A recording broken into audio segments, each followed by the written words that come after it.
दानवेंच्या निलंबनानंतर त्यांनी प्रतिक्रिया दिलेली आहे। बहुमताच्या जोरावर आपलं निलंबन झालं असं अंबादास दानवे यांनी म्हटलेलं आहे। शिव्या देऊनही दानवेंनी शेवटपर्यंत माफी मागितलीच नाही। अंबादास दानवे यांनी काल विधान परिषदेमध्ये शिवीगाळ केली, मात्र शेवटपर्यंत त्यांनी माफी मागितलेली नाहीये। तर बहुमताच्या जोरावर आपलं निलंबन झालं असल्याचं ते म्हणाले।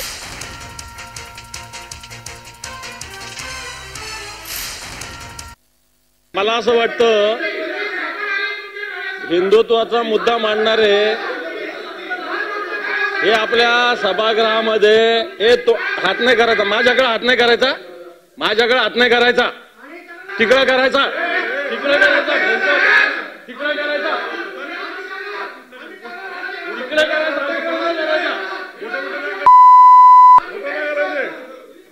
तिकडे करायचा। ठीक आहे, या कारवाईला मी घाबरत नाही, परंतु जो व्यक्ती शिवसेना भवनावर चालण्याची भाषा करतो तर त्याच्याशी त्याच भाषेत बोलावं लागतं। तर आता राहिला सभागृहाच्या डेकोरमचा प्रश्न, तर त्याच्याविषयी दिलगिरी व्यक्त करण्याची माझी तयारी होती। व्यक्तिगतरित्या कोणाची दिलगिरी मागण्याचा प्रश्न येत नव्हता, परंतु पाशवी बहुमताच्या बळावर हे निलंबन झालेलं आहे। निश्चित याच्याविषयी जनतेच्या दरबारात निश्चित आवाज उठतो।